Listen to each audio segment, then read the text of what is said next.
This is Abnormal Entertainment. 2, 3, 4.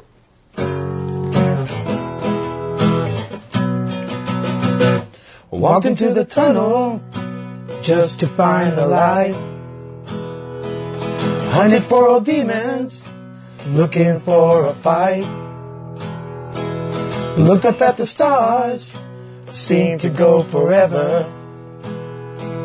There must be a way, it all fits together. Fell into the quicksand, held on to the vines. Never could quite color, stay within the lines. Feels like I have wings, I can fly wherever. This is just a way, it all fits together. Finally saw the world through rose-colored glasses. Gonna share my journey to small and large masses. Give up on my life, no sir, me never. This is how I put it together. This is how I put it together. This is how I put it together. Hey everybody, this is Daniel Garza and welcome to another episode of Put It Together. I'd like to start as usual thanking my producer, Mr. Kevin Morris, for all his help and support. Thank you, sir. Inviting everybody to check us out at normalentertainment.com where you can find all the shows on the network. Also follow us on Facebook at Put It Together Podcast, where you can see information on my guests, videos, the video for this show, plus other stuff that they're doing out, because remember, we always follow them along on their journeys. Today, I'm excited, and as those of you who have followed me for a while know that I am not ashamed to say that I stalk my guests. I always want to find out, I find somebody, I think they're interesting, and then I kind of follow them along and see where they are. And the cool thing about my guest today, Alex Gallup?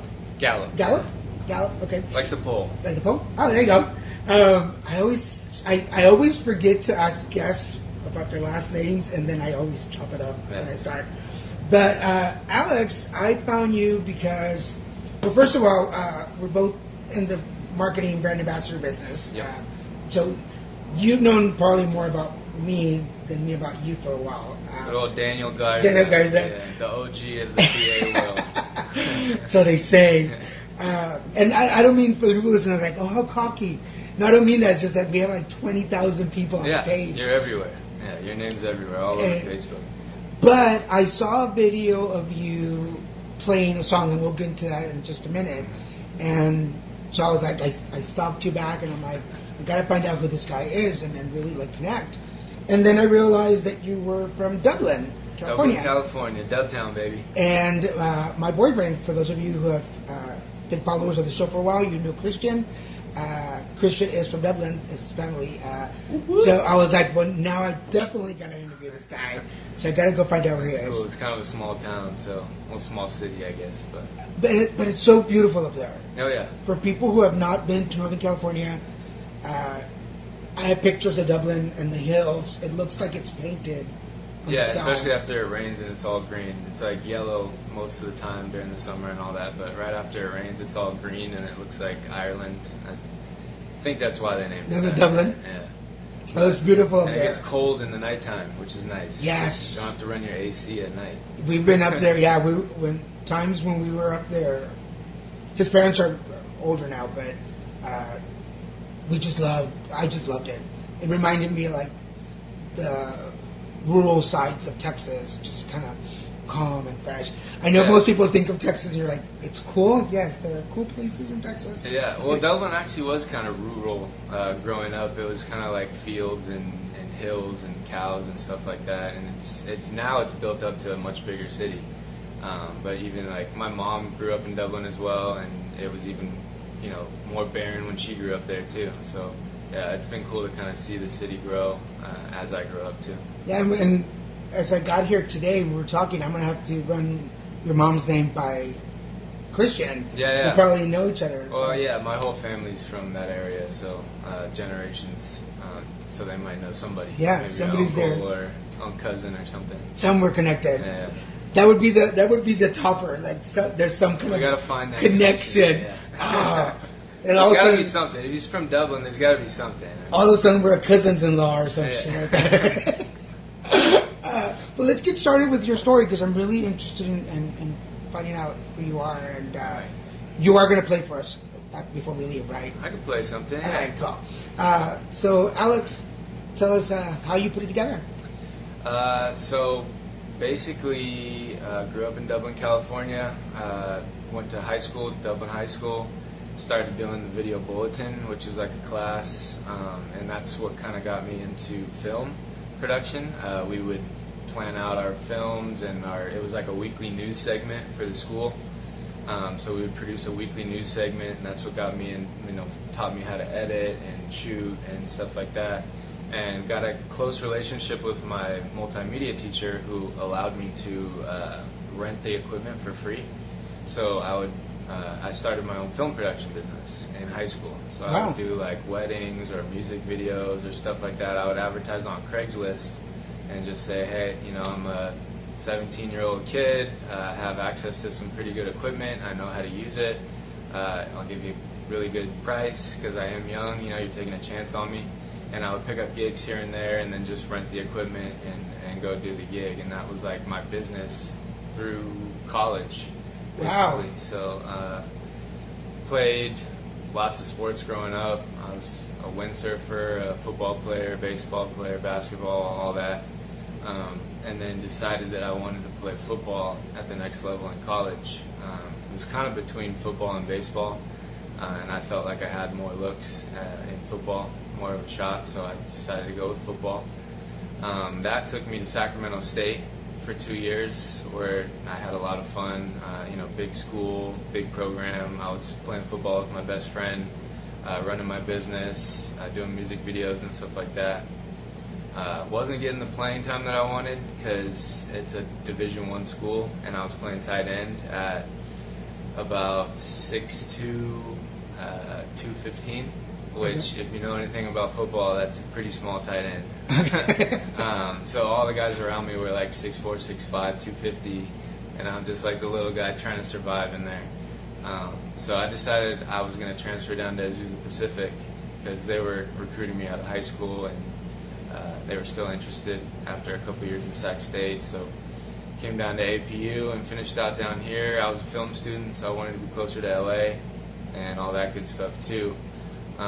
Just kind of funny how things work out. I was doing videos here in Azusa. I did a video for a guy named Adrian Morales, who owns Pro One Stage Productions in Duarte, California, and did a video for him for his showcase his company, and got a kind of a view of the interior workings of the business and kind of what he did with event production and building productions, and just kind of asked him hey, do you need any help? Can I be a regular around here? And he said sure. He put me on the payroll, and I was loading trucks, I was producing videos, I was building stages, rigging lights, building truss, stuff like that. And that's kind of how I got into the event side of things, which eventually brought me into the BA world. My roommate at the time, Alex Shane, who is also kind of an OG in the BA world at this point, he's been in it for some years now. He started off doing it, and I was still doing my business. And when he first got started, it was he was an actor. He was doing extra work, and he found out from other people in that industry that a lot of them do BA work on the side. So he started doing these little events, and I kind of at first was what is that? It's just kind of stupid. Yeah. You go into an event, and you got to wait 3 months to get paid or whatever. What is this, And then I had a free time on a weekend, and he got me booked on it was a Takis Chips promo. That was my very first promo. And it was for a Slightly Stupid concert, which is a reggae band. And I remember going to it, and it was so much fun that I would have done it for free. All we did was pass out free Takis. Everyone was stoked. They loved Takis. Just passing out free stuff, making everyone happy, talking to people, free T-shirts. It was, and then the concert, obviously. So just had a blast. And the fact that you can get paid for that, And it's funny, I was actually making more money doing that than I was like breaking my back, building stages and rigging lights and stuff like that. So I figured maybe that's the side of live production that I want to be on. You know, I don't want to be a laborer my whole life. Right. And maybe kind of start, you know, seeing some other aspects of what's going on in the event. So that's what brought me into the BA world, and it's been kind of taken off ever since.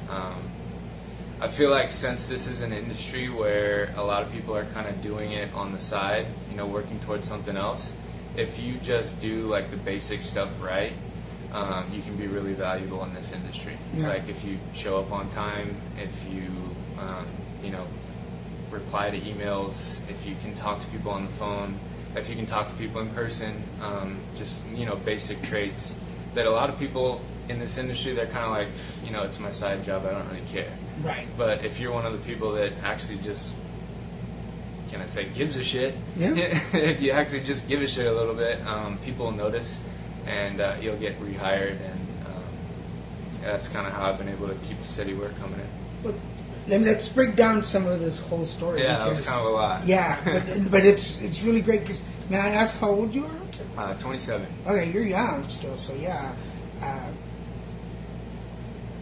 Going back to you in high school and starting your business, what motivated you? I mean, other than the love of film, Sure. but we all love a lot of things, but we really don't do anything with it. Right. What motivated you to want to do your own business? I've always been pretty entrepreneurial my whole life. I started my first business when I was like 12 or 13, mowing lawns. And I remember my dad bought me a lawnmower. It was a Honda mower for like $130, and he was like, all right, well, you got to pay me the money back for this over time. You know, you got to pay me back for this with your business. And he was kind of the one that got me into business. He's always been a salesman, businessman, kind of got me thinking about stuff from a young age. And I remember pushing that lawnmower I would stack everything on top of it, the weed whacker and the rake and all that stuff on top of it, and I would just push it around town. It was San Ramon, which is up by Dublin.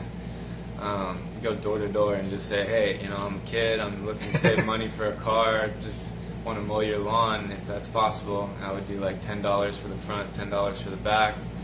I remember the first day I pushed that thing for like miles, and I couldn't get anybody to do it. It was my first day, and I felt like super defeated. And I was on my way back. I was done. I was about to head back, and this guy at the end of a cul-de-sac was like, "Hey, buddy, like, come on over here. You want to mow my lawn?" And I was like, "Sure, yeah." And that was my first job, and he was one of my clients. I would come and do each house every other week. I think I would come and mow their lawns. Built it up to this deal where like every weekend I was making $80 to $100 cash, which as a 13-year-old is cake. You were popular. Yeah, it was cake, so it was good. But it taught me like dedication and running your own business and being the guy that's always going to show up. You know, I remember being caught in the rain one time, and I'm sitting in San Ramon like pushing a lawnmower around, and it starts coming down like raining hard. And I was trying to get back, and I was just walking in the rain, and my dad comes driving down the road in his SUV, and he's like, "Get in." He found me. Always dad to the rescue. Yeah, he knew it was raining. He's like, "Oh, this kid's out there. It's raining." Now, in the conversation, and I think I want to get to this point is, we've all had those conversations with our dads or with our moms. It's like, you know, if you really push yourself, if you really motivate, what was the one thing, and if you can remember, that your dad said that lit that fire for you? Man, I don't know if there was any one thing. I think it was just kind of a combination of things. Okay. Just the way that he was always very business minded, and like we would have conversations. He would call it windshield time. Like when he would drive me to school, or when we would go on road trips or something, it was windshield time, so we could like talk. So he would always talk about like stocks, and you know, I would have questions for him about business, and he'd always be able to answer them. So I think just him always being there with answers to questions that I had kind of kept me going. You know what I mean? Like when I would get caught stuck with something, I could always ask him, and you'd be knowledgeable or be able to find the answer somewhere if you didn't know. So, do you think that? Because I'm pretty sure that those started before your teenage years. oh yeah. Do you think that that's what possibly kept your relationship tight during your teenage years? Yeah, for sure. My dad had to work a lot growing up. My mom and dad had me when they were really young. I think my mom was like 19, my dad was 20. Wow. And then I have one older sister that's about a year older than me, too. So, it wasn't always easy. We live in apartment to apartment, stuff like that. But he always made it work. He managed the men's warehouse. My mom worked as well. They were both just hustlers, they got the job done. And I guess that's what I learned from my parents is just, if you have to do something, you're gonna do it. Like if you're pushed up against the wall and it's kind of like you got to do this or die, you do it. Right. And I kind of had that desire to just have my own money. I think because of that, kind of seeing my parents struggling with money and all that kind of stuff growing up, I wanted to be the guy that had my own money. And then I didn't have to ask my parents for money, you know what I mean? I would pay for my own prom stuff or pay for my own homecoming stuff, take my girl out, it allowed you more freedom. And I learned that at a young age, that money really just gives you a lot more freedom. And I loved that. So I decided that running my own business was kind of what I wanted to do. Do you think that knowing your parents' situation made you want to hustle more and want to work more? Because Sure. I'm trying to. We hear now where a lot of parents are like, "Oh, we don't talk to our kids about things are tough," or so a lot of kids grow up thinking Everything's all right. Yeah, we can get anything we want. And right. Growing up, we talk a lot about entitlement. Yeah. Kids grow up thinking, I can just get whatever I want. There's no value to money. But I knew when my parents were going through a tough time, and I had the same idea. I'd go help the neighbor clean his yard or mow the lawn or right. babysit or whatever I had to do to get money for school. Yeah. I was a sweet tooth guy. I wanted cake. I always wanted a piece of cake after lunch. But do you think that made a difference for you, knowing that there was a situation going on? Yeah, absolutely. I don't think we were ever super sheltered as kids. Our parents were very matter of fact. They told us what was up. Very open with us, talking about everything. So, I think we were aware when times were tough. We weren't super sheltered to that fact that, everything's okay and everything's fine. But I always told myself that, every generation we always want to get better, right? So I always want to do better than my parents, and they want to do better than their parents. And so I feel like that struggle growing up did definitely help with kind of kickstarting me, like, I gotta do something. Yeah. You know what I mean? So you have your film, your production company. Yeah. At 17. Yeah. Your first gig, how'd it go? First gig. I had a lot of gigs go really bad, to be honest with you. I remember one in particular. Oh my God, it's terrible. I was actually in college at this point, still making mistakes, of course. I did a wedding for somebody and filmed the whole wedding. It was all great, got some good footage, and I had all the footage on an external hard drive. And I let my roommate at the time use the hard drive because he wanted to transfer some music from his computer to another computer or something like that. Dude ends up reformatting the entire drive so that he can move some music over, and deletes everything on my drive. And I have to call up this bride, like, I don't have any of your footage from your wedding. Where do we go from here? So basically ended up having to send it in to like a specialist, the hard drive, and they were able to extract, I think, most of the video from it with some kind of program or something. Right. It was like super expensive. It was more to get the stuff off of that hard drive than I made on the actual wedding shoot. So it was just an awful experience. But I think those bad experiences are really valuable because they teach you really quick. Like, if you don't do something right, if your organization is wrong, if you let something slip, like, that's all on you. Especially if this is your business, like, that's on you, and you're gonna feel terrible if you lose somebody's wedding footage. You know what I mean? So, like, do it right. Like, label your stuff. And there's a big responsibility because I see it. I mean, we see it all over the place on Facebook, and people's like CEO of my company and owner of my company. Right. And then you want to work with them, and you can realize that all they have is the name. They really have no idea what they're doing, and credibility is huge. Sure. Yeah, experience is a huge thing for sure. So it got resolved.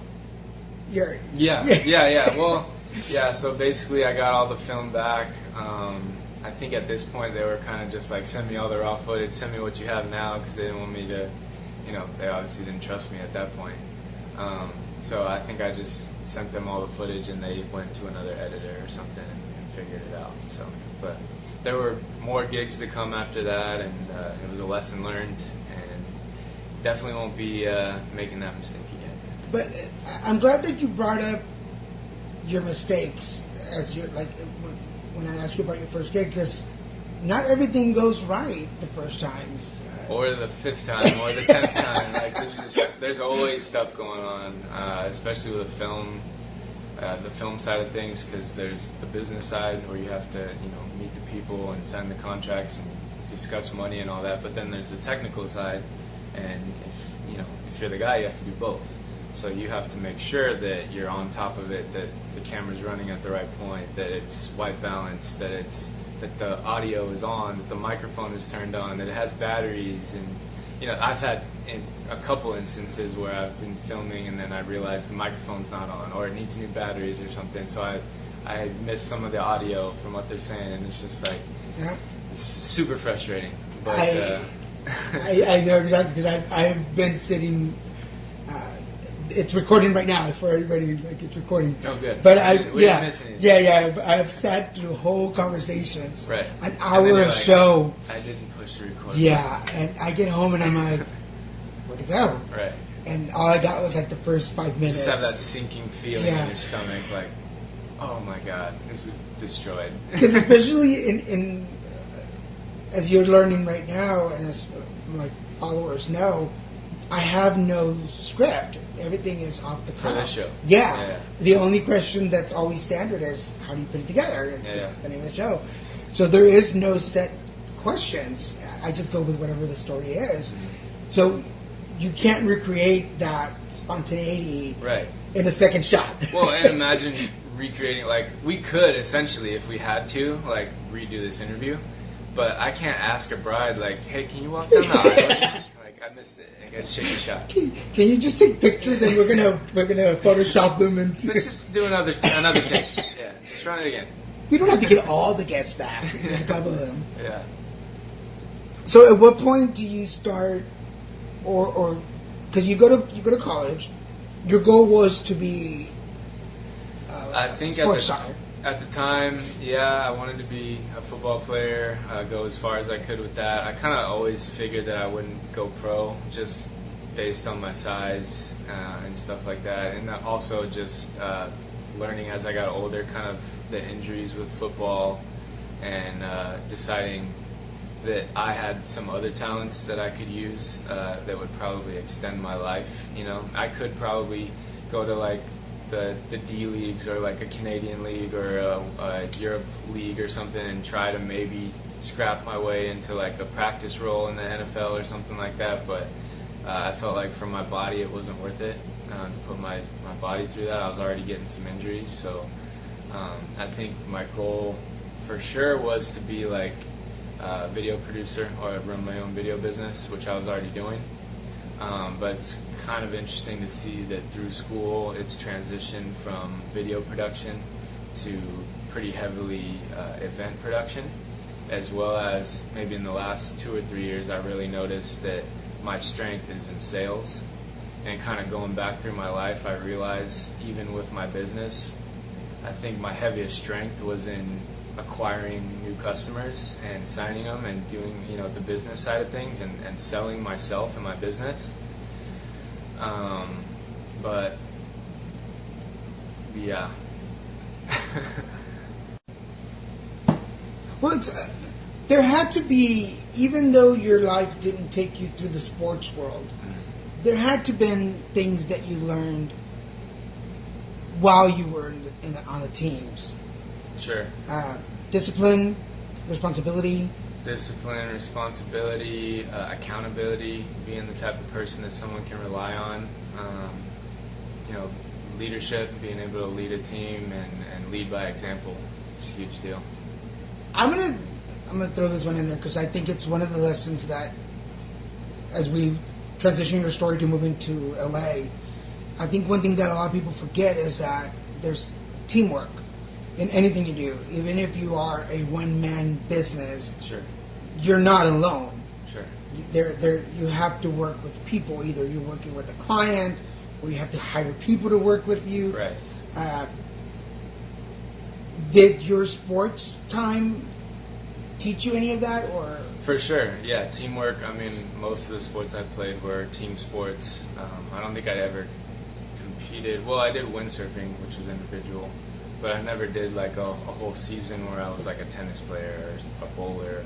Well, I did bowling league in like 3rd grade, but yeah, I never did much where I was just a single athlete. I was always on a football team, baseball team, basketball team. And yeah, it definitely teaches you the importance of being able to talk to people, to relate to people, to lead people by example, and shows you the benefit also of what can happen when all those people get together for a common goal. It's more than you could ever do by yourself. Right. So it's an important lesson for sure. So at what point, or what was the trigger that said, I'm going to LA? I think it was probably one of the conversations I had with my head coach at Sacramento State, who I wasn't very close with. I kind of was more around my position coaches and stuff like that.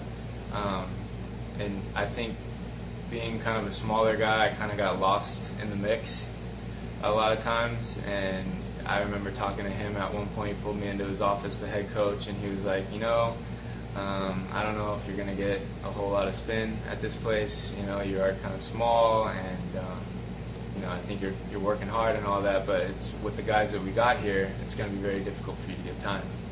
And I think that was kind of the kickstart for me. Like, coming from high school where I was first team all-league, I played both ways, defense, offense, and special teams, never came off the field, to get into college where everybody is first team all-league or all-state or all-American, and you're a small fish in a big pond again. So that's what, made me realize that. And so I was like, well, maybe I should go somewhere where, I'll have a little bit better opportunity. Because there's some of those things you can't change. Like, yeah. You can try and pack on weight as much as you can, but I mean, I could eat it all day if I wanted to, but I'm not. Your body will only allow you to go so far. Yeah, and it only grows sideways, never grows. Exactly. Yeah, exactly. How impactful in your life was it to recognize this is not the spot for me? Because you could have taken it. I don't want to answer for you. That Sacramento wasn't the spot? Yeah, like it could be taken two ways. I'm a complete failure, or I just need to learn from this and move forward. Yeah, I mean, I never saw it as a failure at all. Sacramento State was a great time for me. I had a blast, one of the highlights of my life for sure. So I never saw it as a failure. I kind of saw it as an advantage moving to LA, because now I have this network of people in Sacramento and the Bay Area, and then now I'm going to make a whole new network of people in LA. So it's only helping me, to meet more people and make more connections. Because you could have taken it a whole nasty way and be like, oh, screw them. And yeah, a lot of people could have taken the not a rejection, but hey, let's be realistic here. Like, I know your feelings are into it, but the fact is that in comparison, not that you couldn't probably stand up to the bigger guys, but we have a lot to choose from. Exactly. The reality is we're probably not going to get to you till further down the line. Yeah, or you'll be like a specialty player or whatever. So I just felt like for the football side of things, since I kind of knew that 4 years was going to be my time limit, I wasn't probably going to go pro. I figured, while I'm here for 4 years, I'm going to make the best of it and try and make the most memories that I can. And I figured if I don't go for it now, these are the only 4 years of my life, 5 years of my life, I guess, that I'm going to be a college person. So if I don't go for it now, I'm never going to do it. So I'm glad I did it. I would have always wondered if I would have just quit at Sac State and stopped and just kept going to Sac State as a student. I would have always wondered what would have happened if I came down to APU and tried it out there. So I'm glad that I did it, for sure. So now we have you coming to LA, from the north side to the south side. What's that like? What's your... Huge difference. Growing up in Northern California, I think it's kind of funny because wherever you grow up, Northern or Southern California, I feel like as a kid, you always want to flip-flop when you go to college. So like all the SoCal kids grow up thinking, I want to go to Cal Berkeley or Stanford, and then if you're in the Bay Area, you grow up thinking, I want to go to UCLA or USC, go down to SoCal and get some beaches and surfing and all this stuff, So that was definitely played into my decision to come to LA too. I would come down here on visits and go to like the U.S. Open of Surfing in Huntington and see all these girls walking around and parties going on and surfing and sun and beach, and I was like, I can do this, So coming to LA at first was great. I think over time you start to realize that LA is a completely different animal. It's a very tough city. It's hugely populated. What is there, like 11 million people or something in LA County? A huge culture shock as well. Growing up in Northern California, I feel like people are a little bit more... People always say this, real. I like to not say that because, obviously there's real people in LA too, but I feel like in the Bay Area, people are more willing to tell you how it is, like call you out on stuff, which some people might see as mean, but I see that as like you're doing me a solid. When I come to LA, there's a lot of nice people, but it's hard to decipher if someone's really being nice to you or if they're just putting on a nice face and then, the next second doing something completely different, stabbing you in the back, whatever it is. Because there's the truth, and then there's LA truth. There you go. Yeah. I've learned it because I do this on the show too sometimes. Not with you, with other people. But you're kind of like, oh no, yeah, your story's awesome, and you're like, oh god, that whole hour of this, this is not what I was expecting. Or you show up to an event and you're like, okay, this is. No, we're great. Everything's awesome. Awesome. Yeah. Cool. You're the best singer I've ever heard. I know, right? Just blowing smoke. So it's been kind of hard just warming up to that, realizing what that is and kind of the game that it is living in LA. The traffic is the number one reason why I would not want to live here my whole life. It's absolutely awful. Everything that you've heard and worse. Yes. Yes. Awful.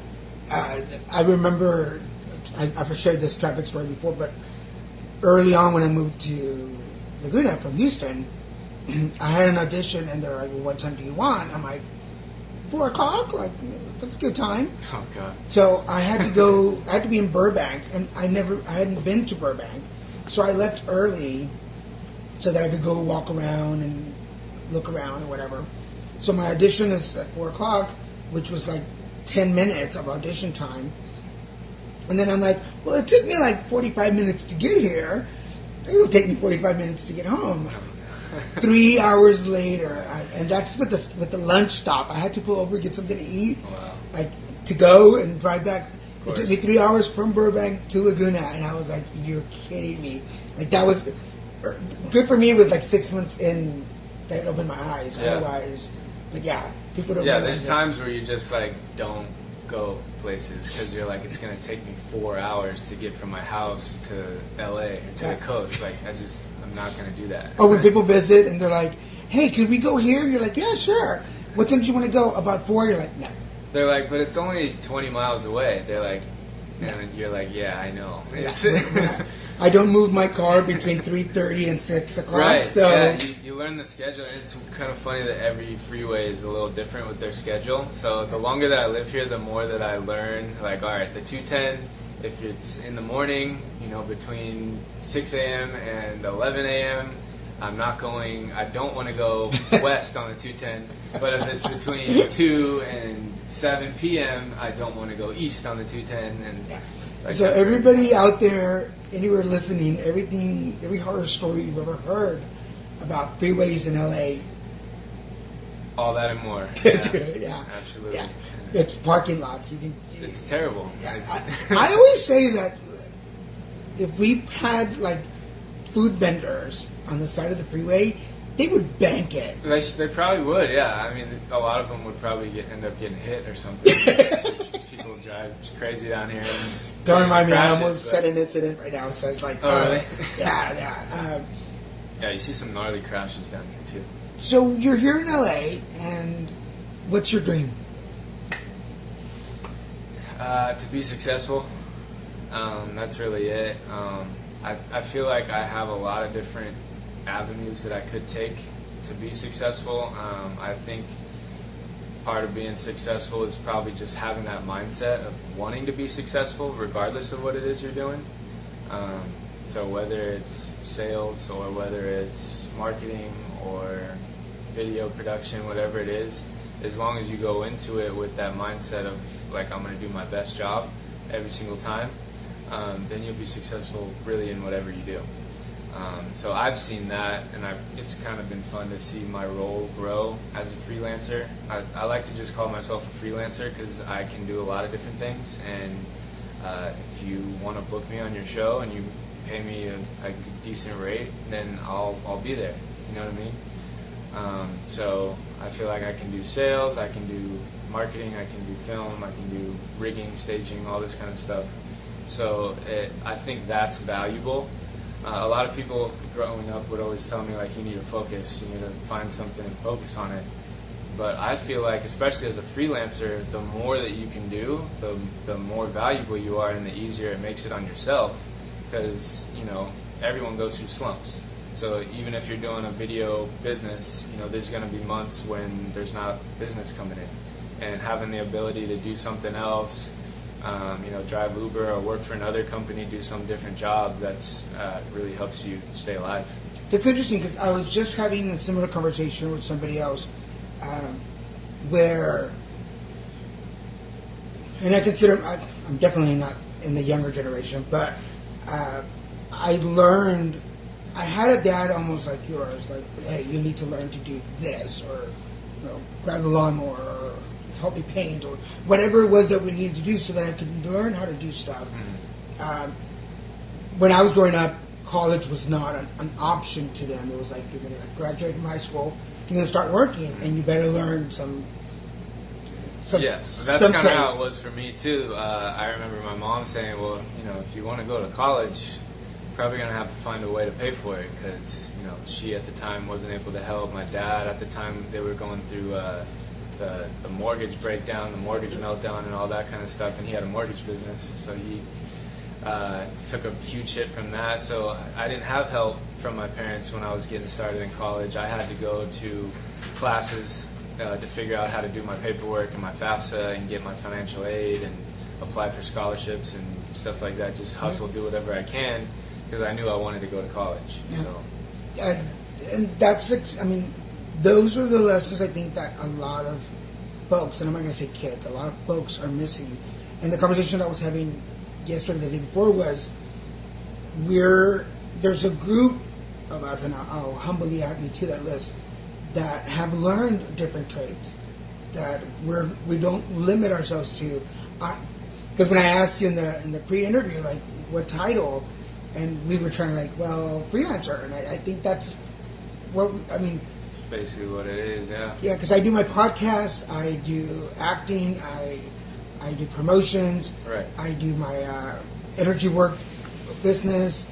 Yeah. That's why it's always hard when someone says, "What do you do?" They Yeah. ask me, "What do you do?" Well, how long you got? I could go on and on all the different stuff that I do, but I never wanted to be the person that kind of nailed myself down to one thing.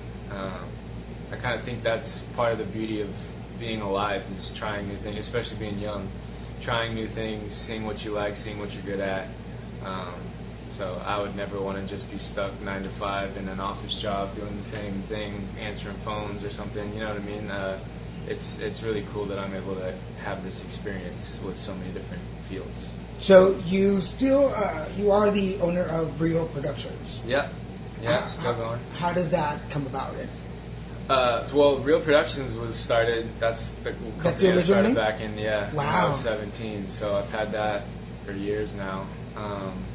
Unfortunately, about 2 years ago, maybe a little less than that, I had all my equipment stolen out of the back of my truck.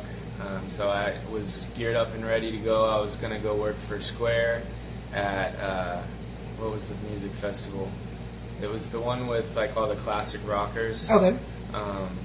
They called it like Old Coachella or something like that. Yeah. But it was actually my favorite one. I got to see the Stones like front stage. And wow. Yeah, it was a really good show.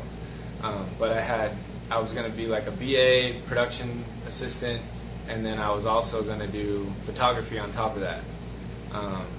Some event photography. So I had all my stuff loaded in my truck. I was going to leave the next morning, wake up, truck is completely gone through. They took my clothes. They took like my suitcase full of clothes, and like everything was in there. So my cameras, my iPads, everything. Wow. Just one night gone. So if you're out there, you're watching this interview, let's get Alex stocked up again. Somebody out there, some company out there that owns video cameras. Me account. Yeah, let's help Alex out. Yeah, so I do a lot of work with, like, I have a GoPro, and whenever I go on trips and stuff, I usually take that and I'll edit, videos of my trips. And if I need a camera, I can always rent. That's one good thing about having been in business for so long, is I've met a lot of people that can help me out if I need a camera or some lights or something like that. I usually have a friend that I can turn to and ask to rent. So we're at the 45-minute mark. All right. Wow, already? Yeah, it goes fast. I tell people, like, once you get into your story, and nobody knows your story better than you. So, but we're at the point where we send off some words of wisdom to my listeners. So, Alex Gallup. Yeah. I'm saying again, Alex Gallup. Yeah. What words of wisdoms can you share? Man, I'd say, especially while you're in your 20s, just do as much as you can. That's kind of like what I've tried to do, and I feel like it's led me to some really cool situations. Try as many different things as you can, especially while you're young. Travel if you have the opportunity. Try a new gig or a new job if you have the opportunity. Try going to new places, meeting new people. Just do as much as you can with the time that you have, because you never know when it could be your last day. So we talked a little bit about success. In the world of Alex Gallup, what does success look like? I would say, a lot of people would say like fancy car, fancy house, which obviously I want those things. But I would definitely view success more as, being successful in your job or in your business. Being successful would be being somebody that other people can count on. Being somebody, like, eventually I see myself as part of a team, part of a company where I'm highly valued, and finding my real value in the world, and then having somebody else see that and compensate me for that, and knowing that I'm kind of the only guy that can get that job done, and then doing it well. I think that's success. And then eventually, if you do that enough and you're the guy, and if people know that you're the guy, then those other things are going to come, the money and cars and houses and whatever else. So as long as you're good at what you do, and you make yourself valuable, you provide something for people that helps people, that provides value. So I think that is what ultimately helps you going forward.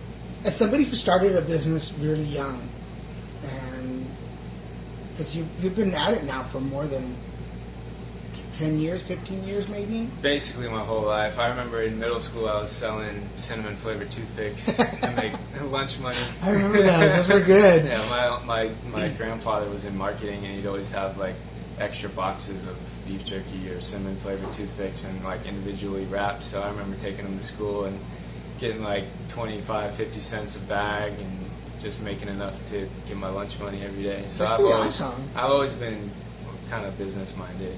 Yeah, as somebody older, I'm really proud of you. That's I don't know, take whatever value that has to you, but I'm really proud of you, and I'm really honored to meet you in person, because I think that this episode is going to teach a lot of younger people that there is no time limit. There's no, this is where you can start. Right.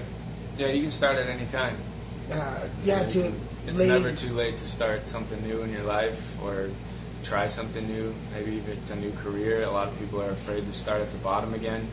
But, if you think about it as just adding to your arsenal, then you only get stronger. You only get stronger from knowing how to do more things. So. Going back to, you called them the car conversations, I'm sorry. The car conversation? Yeah. Windshield? Oh, yeah, windshield time. Windshield time. Yeah. If you could go back in time to a windshield time, what would be a message that you tell your dad? That I tell my dad about? Yeah, if you went back in time now, with everything you've been through now, and said something to him, what would you say? I would say thank you for putting up with some just ridiculous questions. Because I remember as a kid, I would just come up with just like stupid stuff to ask. Like I, for some reason, always remember this question I asked them. Like growing up, I would, in school they would read me books, and the books for some reason would always say like, when the kid would leave the house, the mom would say, "Don't forget to wash behind your ears," or something like that. And I remember asking my dad, like, "Hey Dad, why do they say that in books? Like, why do they say that you should wash behind your ears?" And he was just like I don't know. Because that's a spot that you miss sometimes. It's like, it's funny looking back at it now and knowing like from an adult's perspective, how that would come across coming from a kid, and then that answer too. It makes me laugh. That's pretty cool. That's pretty cool memories. I like that. So, so for those of you watching the video on YouTube, you might notice that there's a guitar in the picture now. Because I originally got really interested in talking to you. Yeah, we never even talked about that. When I saw your video. Yeah. So we're going to extend this interview just a little bit longer, if you don't mind. Do it. We're going to go past the hour. Yeah. I saw the video of you playing a Johnny Cash song. Folsom Prison Blues, yes. And on the caption, it was dedicated to your grandfather? Yeah. Yeah. Call him my papa. Yeah. So my dad's dad. What's the story there? So growing up with Papa, he was always very heavily into like listening to Elvis Presley and Johnny Cash, and had records and record players growing up that we would always play with. Me and my sister would go over to my grandparents' house and fake like play the guitar, play the piano. It was always a very musical family on my dad's side. And my grandpa was kind of the one that started it, I guess. He was always the one that would pick up the guitar at Christmas and start playing. Anytime he could get an audience, he'd be playing. So anywhere he can get an audience, he'll play. He taught me my first chords, and really just kind of inspired me to first start playing the guitar. What's his name? Roger Gallup. Yeah, formerly of Gallup Marketing, which was his marketing business. And is he still around? Or? Yeah, he is. He is? Yeah, he lives. Cool. Hello, Grandpa. Hello, Papa. He lives in Ripon now with my grandma. So Grandma and Papa. Well, I hope they'll watch this and know that his inspiration is what got me here to you. So, yeah, definitely started. So you still have an audience, sir. You still have an audience. Yeah. Once he finds YouTube, it's over. Every day he'll be audience. So what do you got for us? How did you learn how to play? Well, I started. My grandpa, first taught me my first chords, and then my dad. I remember growing up, we would listen to a lot of Santana, and I loved the way that Santana played the guitar. And I told my dad, like, I want to play the guitar like Santana one day, and he said, if you can play the guitar like Santana, I'll buy you any guitar you want. And so that kind of started me as like, all right, well maybe I'll give it a shot. And then he got me a guitar one year for Christmas or something. Just started teaching myself. Took a couple lessons here and there when I was a kid, just kind of to teach me the basics and how to play a song. But from there, I didn't get into singing at all until just like maybe a couple years ago. Nice. Never really knew that I could sing. I was always an athlete, growing up. But I always sang on my own in the car and stuff like that, so I felt like I was all right. I could hold a note. But then when I started putting videos out online, people were kind of digging it, and I felt like, well, maybe there's something there. Cool. All right, well, stage is yours. Yeah. So this one is called Rude by Magic. It's one of the ones I've been playing for a while, but I haven't posted the video for a while, so I like this song. Let's see.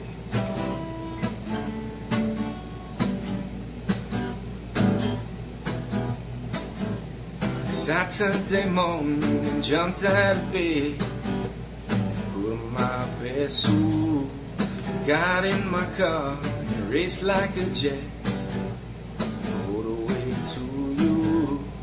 Knocked on your door with it hot in my hand to ask you a question, 'cause I know that you're an old-fashioned man. Yeah. Can I have your daughter for the rest of my life? Say yes, 'cause I need to know. Say you never get your blessing till the day I die. Tough love, my friend, but the answer is no. Why you gotta be so rude?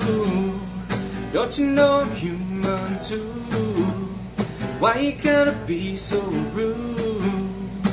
I'm gonna marry you anyway, marry that girl. Marry anyway, marry that girl. No matter what you say, marry that girl, and we'll be a family. Why you gotta be so rude?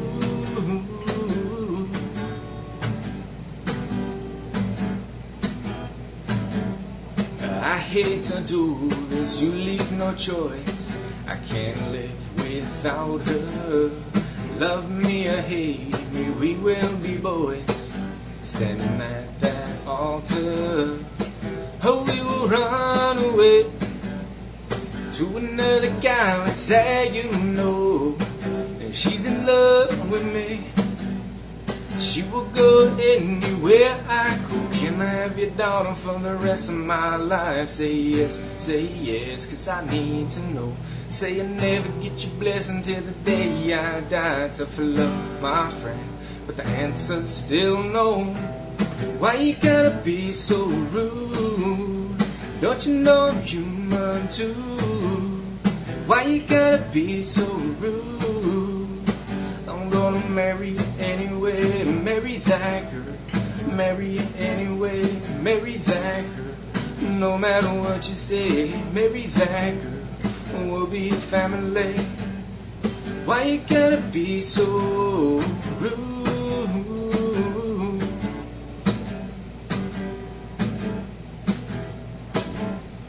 Why you gotta be so rude? Don't you know I'm human too? Why you gotta be so rude?